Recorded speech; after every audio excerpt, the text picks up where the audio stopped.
오늘 시간에 하나님의 큰 은혜와 사랑과 평강이 넘치는 은혜의 복된 시간 되시기를 주님의 이름으로 간절히 축복합니다. 2015년 미국 마이애미 한 법정에서 강도 혐의로 체포된 40대 남성 아소푸스라는 사람이 재판을 받게 됩니다. 그런데 이 아소푸스를 본 이 민디 글레이저 판사가 갑자기 미소를 지으면서 질문을 던지기 시작합니다. 이제 판사가 질문을 이해하기를 합니다. 질문이 하나 있습니다. 그러니까 대답하죠. 예, 판사님. 혹시 노틸러스 중학교 나오지 않았나요? 이 질문을 받고 아소푸스라는 사람이 그때 판사를 바라보고는 더 이상 말을 잇지 못하는 겁니다. 왜냐하면 이 둘의 관계는 어떤 관계였는가 하면 30년 전 판사와 피고인은 중학교 같은 반에서 함께 어울렸던 친구였던 겁니다. 더욱이 그냥 친구가 아니라 아주 절친했고 또 동등했던 친구 사이였는데 지금 2015년 한 법정에서는 둘의 운명이 완전히 엇갈려 있는 것을 보게 되는 겁니다. 피고인 부스는 판사인 친구 앞에서 하염없이 눈물을 쏟을 수밖에 없었습니다. 자기 자신이 너무나 부끄러웠고 자기 자신이 너무나 비참했습니다. 친구였던 그 판사의 얼굴을 똑바로 볼 수가 없었기에 계속 눈물을 흘릴 수밖에 없었습니다. 그러자 판사는 이렇게 이야기를 합니다. 어떻게 지냈는지 궁금했는데 여기서 보게 돼 유감입니다. 중학교 시절에는 괜찮은 친구였는데 말이죠. 우리는 함께 축구도 하고 모든 아이가 우러러 봤었는데 이게 무슨 일인가요? 우리가 이렇게 나이가 들었다는 사실이 참 슬픕니다. 행운을 빌어요. 앞으로 이 상황을 극복하고 올바르게 살기를 바랍니다. 같은 곳에서 함께 미래를 꿈꾸던 젊은 학생이었지만 시간이 흘러 어른이 되어서는 너무나 다른 결말을 보여주게 된 하나의 사건이었습니다. 우리가 함께 읽은 창세기 본문에서는 두 사람의 이야기가 등장합니다. 야곱과 에서의 이야기입니다.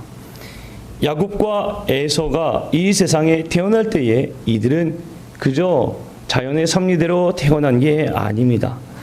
창세기 25장 21절에 보게 되면 이삭이 그의 아내가 임신하지 못하므로 그를 위하여 여호와께 간구하매 여호와께서 그의 간구를 들으셨으므로 그의 아내 리브가가 임신하였더니 그렇게 기록하고 있습니다.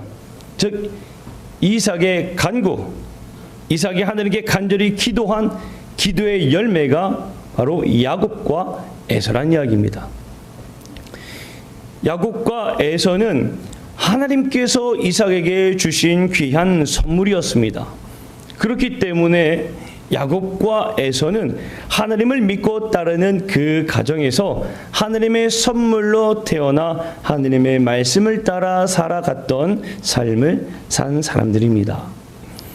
에서의 이름은 그가 불타는 것에서 유래하여서 에서란 이름을 지었고 야곱은 태어날 때 형 에서의 발 뒤꿈치를 잡고 나왔다고 해서 그 뒤꿈치 히브리어의 그 뒤꿈치를 따서 야곱이라는 이름이 파생되어진 겁니다. 그런데 이 히브리 문화권에서 이 이름은 그 사람의 성품을 나타냅니다. 야곱이 발 뒤꿈치를 잡았다는 그 이야기는 야곱의 성품이 어떤가 하면 수단과 방법을 가리지 않고 목표한 것을 취하려는 사람이다 라는 것을 말해주고 있는 겁니다. 오늘 함께 본 본문에서의 사건이 하나가 등장하지요. 에서가 밖에서 사냥을 하고 돌아왔을 때에 야곱이 팥죽을 만들었습니다. 아마도 형이 사냥하러 나갔다가 언제 돌아올지 알고 팥죽을 씻었을 겁니다. 집에 있는 가족이 나갔다가 들어온 것을 누가 가장 잘 알까요? 가족이 잘 알죠. 그래서 여러분 가족이 전화해서 뭐 혹시나 누가 있느냐라고 물었을 때 어디 나갔어요?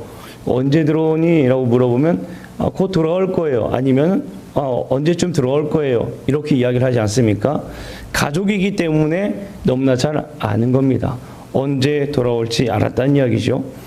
야곱은 에서가 돌아올 때를 알았어요. 그리고 그가 돌아오면 사냥하고 왔기 때문에 늘 허기져하고 있다는 것도 알았습니다. 그래서 이 야곱은 에서를 위하여서 죽을 만들고 있었던 겁니다.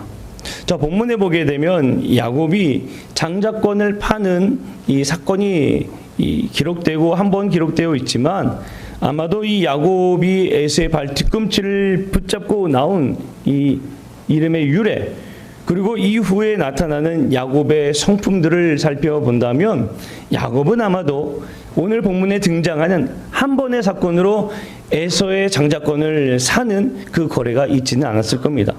무슨 이야기냐면 야곱은 아마도 수없이 많이 에서에게 형님 장자권을 나에게 파시죠. 형님 장자권을 나에게 좀 파시죠. 형님 장자권을 나에게 좀 파시죠. 수없이 많이 아마도 이야기했을 거란 이야기예요. 유대인 문화 속에서 장자는 가족과 종족의 범위 안에서 일정한 우선적 지위, 그리고 존귀함, 그리고 신성함과 권위, 주권과 책임, 그리고 계승권을 지닐 수 있었습니다. 그래서 보통 장자권을 받는다라는 것은 아버지의 권한을 그대로 물려 이어가게 된다는 의미를 가지고 있습니다. 또한 혈통적으로도 아버지의 계보를 잇고 가정에서의 주도권을 이어간다라는 의미를 가지고 있는 것이 바로 장자권입니다. 가정의 크고 작은 일들을 처리할 권한을 가지고 있는 사람, 장자권을 가지고 있는 사람입니다. 또한 아버지의 재산을 다른 형제들보다 2배 더 상속을 받는 상속권을 가지고 있는 사람이 바로 장자권을 가지고 있는 이 장자의 권한이 있습니다. 이런 문화에 살고 있었기 때문에 야곱은 장자가 얼마나 귀한지 너무나 잘 알고 있었다는 거예요. 그 누구보다도 더 욕심이 많았던, 형의 것을 나의 것으로 갈취하고 갖고 싶었던 욕심이 많았던 이 야곱은 늘 그 장자권을 나의 것으로 만들겠노라는 아마 마음의 다짐이 있었을 겁니다. 그리고 형 에서에게 장자의 명분을 나에게 팔라고 계속적인 거래를 요구했을 겁니다. 결국에 오늘 본문에 나타나는 사건, 에서가 장자의 명분을 가볍게 여기고 야곱에게 떡과 팥죽 한 그릇으로 팔아버리는 아주 안타까운 사건이 등장하게 됩니다. 자, 그러면 우리가 장자의 명분을 한번 생각해 볼 필요가 있습니다. 단순히 가족을 책임지는 권한, 재산의 상속권만을 생각해서는 안 된다는 거예요. 장자의 명분이라고 기록되어 있는 이 부분을 히브리어 원문으로 보면 베코라라는 단어인데, 이 베코라의 뜻은 처음 난 것을 의미합니다. 결국에 장자권이라는 것은 처음 난 것을 의미하는 의미를 분명히 이야기하고 있어요. 그런데 성경에서 처음 난 것이다 라고 한 건 매우 중요한 의미를 가지고 있습니다. 성경에 수없이 많이 처음 난 것에 대한 이야기들이 등장하는데 바로 이 처음 난 것을 하나님께 드리라는 말씀들이 많이 등장하고 있습니다. 레위기, 신명기 이런 말씀들을 보게 되면 짐승의 첫 새끼를 하나님께 드리라 그런 말씀이 있어요. 또한 신명기에도 마찬가지로 첫 아들을 하나님께 드리라라는 말씀이 있습니다. 첫 이삭을 하나님께 드리라 이런 말씀도 있어요. 그리고 이스라엘 백성들이 애굽에서 나올 때에 처음 난 것의 죽음에 대한 그 징계 이후에 하나님께서는 처음 난 것은 나의 것이라는 분명한 말씀도 있었습니다. 자, 나아가 예수 그리스도를 우리가 생각해 볼 때 예수님에 대한 말씀도 있습니다. 예수님은 바로 부활의 첫 열매가 되셨음을 선포하고 있습니다. 고린도전서 15장 20절 말씀에 그러나 이제 그리스도께서 죽은 자 가운데서 다시 살아나사 잠자는 자들의 첫 열매가 되셨도다.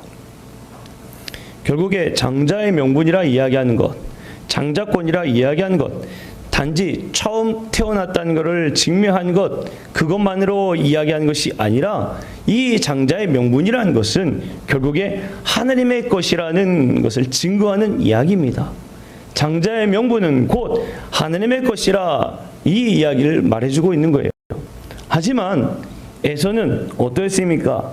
장자의 명분을 매우 가볍게 여겼다는 겁니다. 그러면 성경에서 말하는 가볍게 여겼다고 했을 때 이 가볍게라고 번역된 히브리어 원문을 보면 바짜라는 단어인데, 바짜라는 단어는 무슨 의미를 가지고 있는가 하면 경멸하다, 멸시하다, 업신여기다의 의미를 가지고 있어요. 그러니까 에서는 장자권에 대해서 어떤 생각을 가졌느냐? 그냥 가볍게 여기는 것을 넘어서 업신여겼다는 겁니다. 귀하게 여기지 않았다는 이야기예요. 이것이 나에게 뭐 그게 중요한가? 별로 중요하지 않지. 그렇게 생각했다는 겁니다. 처음 난 것에 대한 귀한 명분을 값지게 생각한 것이 아니라 멸시하고 업신여긴 것이 바로 이 사람이 에서라는 사람이에요. 하느님의 기도의 열매였던 두 사람입니다. 야곱과 에서. 하느님의 기도의 열매로 받은 응답의 선물입니다. 하지만 한 사람은 주어진 복을 너무나 가볍게 여겼고, 반대로 또 다른 한 사람은 그것을 얻고자 어떻게 하면 저것을 얻을 수 있을까? 자신의 방법을 동원하여 그것을 쟁취하는 그 모습을 우리에게 보여주고 있습니다. 사랑하는 성도 여러분, 여러분들은 그리스도인됨을 어떻게 여기십니까? 가볍게 여기십니까? 아니면 귀하고 소중하게 여기십니까?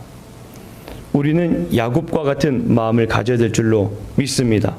어떻게든 하느님의 자녀됨을 얻는 삶을 살아야 될 줄로 믿습니다. 생각보다 그렇게 살지 못한 사람들이 많이 있어요. 그리스도인됨이 부끄럽게 여겨지는 사람, 그래서 어딜 가든 나는 그리스도인입니다라고 자신 있게 말하지 못하는 사람들이 생각보다 많다는 겁니다.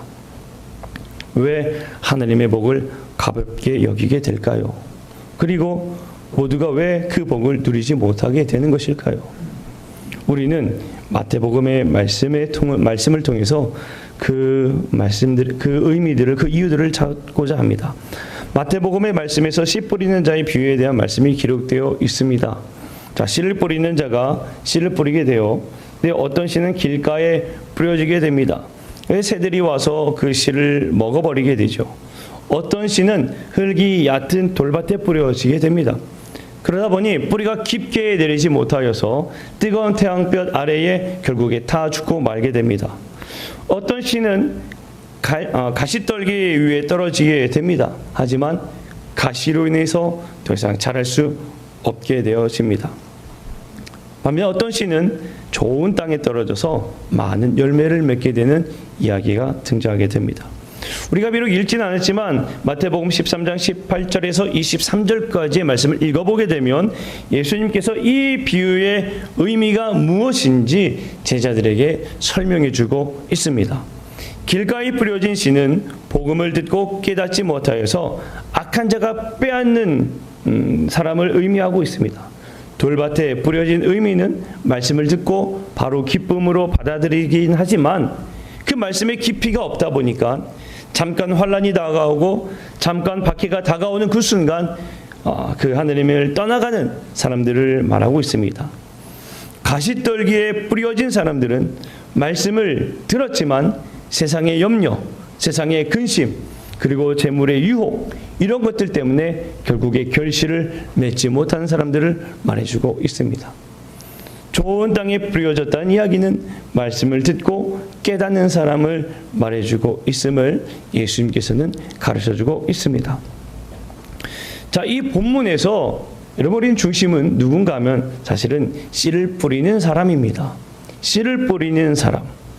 왜냐하면 씨를 뿌리는 사람은 그 씨를 모두에게 동일하게 뿌린다는 이야기예요. 씨를 뿌리는 자가 누굴까요? 하나님을 의미합니다. 하나님의 말씀을 뿌리는 자를 의미해요. 그 말씀을 뿌리는 자는 어떤 사람이든 동일하게 그 말씀을 뿌립니다. 하지만 그 씨를 받는 자들의 상태에 따라서 그 결과가 너무나 달라지게 된다는 것을 우리에게 말해주고 있습니다. 예수님께서 이 말씀을 하실 때에 이 이야기를 듣는 청중들 가운데서도 이미 그 갈라지고 있는 모습을 보게 돼요.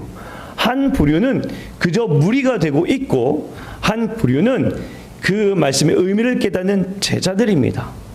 무리와 제자가 함께 그 비유를 들었지만 무리에게는 그 깨달음이 허락되지 않았고 제자들은 깨달음을 허락받았습니다. 결국 무리는 씨앗을 뿌려도 결실할 수 없는 길가이고 돌밭이고 가시떨기가 되었다는 이야기입니다. 하느님의 말씀은 우리 모두에게 동일하게 선포되어진 줄로 믿습니다. 차별 없이 누구에게나 똑같이 동일하게 하느님의 말씀은 선포되어집니다. 하지만 그 결과는 너무나 모두 다르다는 이야기예요. 우리가 이 이야기를 보면 야곱과 에서가 하느님의 응답의 결과로 모두 다 하느님의 말씀 안에 양육되었고 자랐지만 그 결과가 너무나 달랐던 것처럼 하느님의 말씀을 받는 우리 또한 그 마음에 따라 우리의 상황에 따라 너무나 달라진다는 것을 우리는 볼 수가 있습니다. 하느님의 말씀을 깊이 묵상하는 사람들은 결코 그리스도인됨을 가볍게 여기지 않는다는 이야기입니다. 그럼 우리가 이 본문을 통해서 우리가 함께 나누고자 하는 것이 있습니다. 첫 번째, 하느님의 백성됨을 귀하게 여기시기를 바랍니다. 하느님의 백성됨을 귀하게 여기시기를 바랍니다. 아멘. 자, 하느님께서 여러분을 사랑하십니다. 믿으시지요? 우리가 그리스도인됨은 예수 그리스도의 보혈의 은혜로 그리스도인이 된 줄로 믿습니다. 이것은 값없이 그저 받은 귀한 선물입니다. 이 세상에서 가장 귀한 값진 것으로 받은 영광된 선물인 줄로 믿습니다. 어느 집에 신방 갔을 때에 그 집에 가장 잘 보이는 곳에 하나 아주 정성스럽게 걸려 있었어요. 표창장. 수여잔. 그 표창장을 준 사람 누군가 하면 대통령이더라고요. 자랑스럽게 딱 걸려 있었습니다. 어떤 집에는 신방을 갔는데 훈장이 가장 잘 보이는 곳에 놓여 있었습니다. 아니, 사람들이 누구나 그 집에 가면 가장 많이 바라보는 곳, TV 옆에 딱 있어요. 항상 TV를 보잖아요. TV 옆에 있습니다. 나는 국가유공자입니다. 훈장 받은 사람입니다. 자랑스럽게 놓은 거죠. 세상에 많은 사람들이 귀한 상을 받으면 너무나 귀하게 여기고 자랑스럽게 여깁니다. 그래서 많은 이들에게 자랑합니다. 그렇다면 여러분, 그리스도인됨은, 하느님 자녀됨은 여러분 어떻습니까? 여러분들은 자랑스럽게 여기십니까? 부끄럽게 여기십니까? 자랑스럽게 여기면서 많은 이들에게 자랑스럽게 이야기를 하십니까? 아니면 부끄러워서 다른 이들에게 감추며 살아가고 계십니까? 우리 모두는 다 자랑스럽게 고백하시는 분들이 되신 줄로 믿습니다. 자, 여러분, 우리의 가장 가치 있는 것은 예수 그리스도가 되어야 하는 줄로 믿습니다. 주님이 우리의 가장 귀한 가치요, 우리의 자랑이 된 줄로 믿습니다. 우리가 하느님의 백성됨이 자랑이요, 하느님의 자녀됨이 자랑이 되어야 할 줄로 믿습니다. 우리가 찬양하지 않습니까? 주 예수보다 더 귀한 것은 없네. 이렇게 찬양을 해요. 한번 찬양해 볼까요? 1절만. 주 예수보다도 귀한 것은 없네. 이 세상 부귀와 이 세상 부귀와 아낄 수 없네. 영죽은 내 대신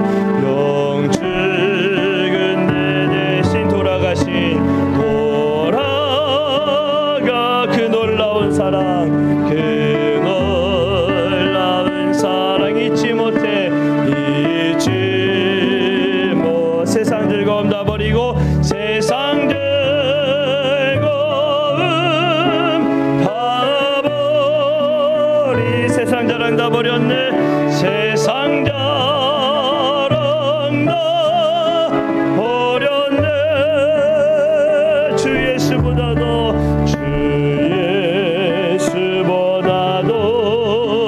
귀한 것은 없네. 예수밖에는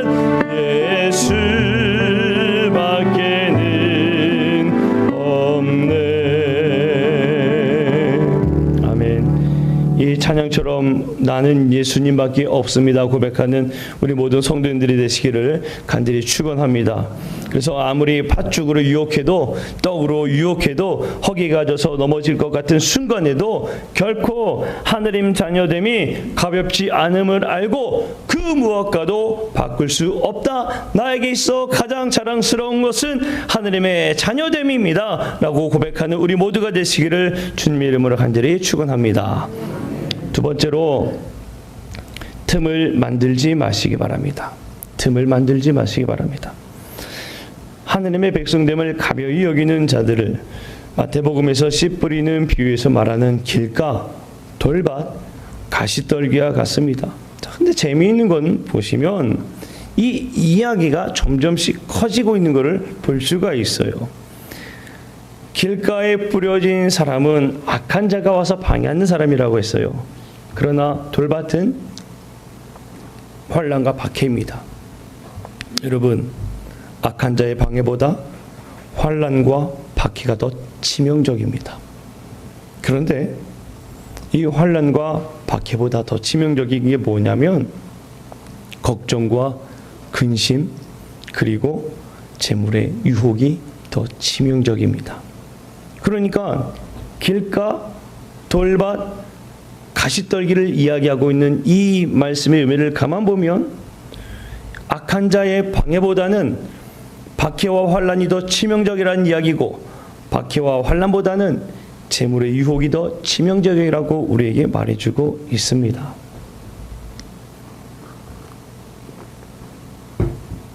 이 악한 자라고 이야기하는 것에서 이 악한 자는 사탄과도 연결지어서 생각하게 되는데 사탄의 이 단어의 어원적인 근원을 찾아보게 되면 이 의미가 무엇인가 하면 하나님과 인간 사이의 틈을 비집고 들어가는 자를 의미합니다. 결국에 하나님과 함께 붙어서 함께하는 삶을 살아야 하는데 그 틈을 비집고 들어감으로 인해서 하나님과의 관계를 멀어지게 만드는 자, 그 자들이 바로 사탄이라는 의미예요. 그러면 마태복음에서 말하는 씨 뿌리는 자의 비유에서 열매를 맺지 못하게 그 작은 틈을 비집고 들어가는 그 악한 사탄의 영향으로부터 악한 자들의 영향에서부터 그 틈은 조금씩 커진다는 것을 우리는 볼 수가 있다는 겁니다. 악한 자, 사탄이 그 마음에 비집고 들어와 하나님과의 관계를 갈라서게 하는데 그 사이로 더 많은 걱정, 근심, 또 박해와 환난이 들어오면서 더 멀어지게 됩니다. 또 여기에 재물의 유혹이 들어오면서부터 이제 하나님과의 관계가 더욱더 멀어지게 되는 그 관계를 우리에게 말해주고 있습니다. 여러분, 재물의 유혹까지 이야기할 때에 이 세상에서 없어서는 안 된 필요한 부분입니다. 인간의 욕심에 가장 그 큰 틈을 만들어 버리는 부분이 이 재물의 유혹입니다. 결국에 이 이야기는 무슨 이야기겠습니까?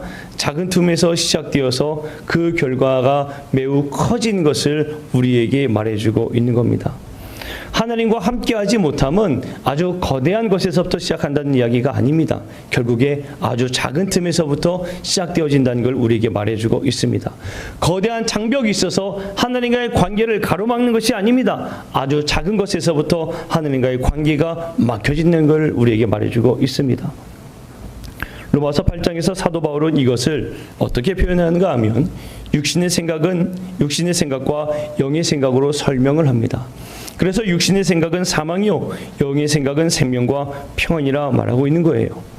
로마서에서 사도 바울이 말하는 영은 무엇을 의미하는가 하면 결국에 하느님의 영을 의미합니다. 하느님의 영의 생각은 결국 하느님의 뜻을 생각하는 사람을 의미합니다. 그 안에 성령이 있는 사람, 그래서 하나님과 늘 호흡하는 사람, 늘 하나님과 붙어있는 사람, 하나님과 함께하는 사람을 의미합니다. 하나님과 함께하는 사람은 그 삶이 생명이요 평안이라는 이야기예요. 생명과 평안은 전적으로 하나님께서 주시는 은혜요 복입니다. 하나님과 함께하는 자는 예수 그리스도로 말미암아 영원한 생명을 얻게 되고 하나님과 함께하는 자는 하나님이 통치하심으로 말미암아 참된 평안 샬롬을 얻게 된다는 이야기입니다. 하지만 하나님의 영을 거부하는 자들은 인간의 욕심을 따라 살아간다면 사탄의 생각을 가지고 있는 사람들, 걱정과 근심과 혼란과 재물의 유혹에 따르는 사람들은 결국에 그 결과가 사망이라고 사도 바울은 선포하고 있는 겁니다. 사랑하는 성도 여러분, 작은 틈도 만들지 않기를 간절히 축복합니다. 하나님과 호흡하며 하나님과 함께하며 하나님의 뜻을 생각하며 사는 삶이 되시기를 주님의 이름으로 간절히 축원합니다. 사랑하는 성도 여러분, 우리는 모두가 이 세상 같은 삶을 살아갑니다. 세상적으로 바라볼 때는 모두가 다른 삶을 산 것 같지만 하나님 앞에서는 누구나 다 같다는 이야기예요. 하지만 그 결과는 모두가 같지 않다는 이야기입니다. 장자권을 사모한 야곱은 아브라함에서 이삭에게 이어온 하나님께서 주신 그 유업을 이제 야곱에게 이어지게 되는 축복을 받습니다. 하지만 먼저 장자권을 얻었던 에서는 하나님의 유업에서 멀어지게 되었습니다. 왜요? 그 권한과 축복을 너무나 가볍게 여겼기 때문입니다. 하나님의 자녀됨에 여러분 감사하시기를 간절히 축원합니다. 그리고 자랑스러워하시기를 간절히 축원합니다. 기뻐하시기를 간절히 축원합니다. 주님께서 주신 귀한 선물입니다. 그리고 그 말씀을 들으며 하나님과 함께 호흡하시기를 바랍니다. 틈을 만들지 마십시오. 작은 틈에서 시작한 문제가 생명과 평안에서 멀어지게 만들어버립니다. 말씀을 들으며 하나님의 뜻에 따라 살아가기를 갈망하며 또한 하나님의 뜻대로 살아가고자 갈망하는 우리 모두가 되기를 간절히 축원합니다. 그러므로 하나님의 유업을 잇는 그런 복을 누리시는 우리 모든 성도들의 삶이 되시기를 주님의 이름으로 간절히 축원합니다. 기도하겠습니다.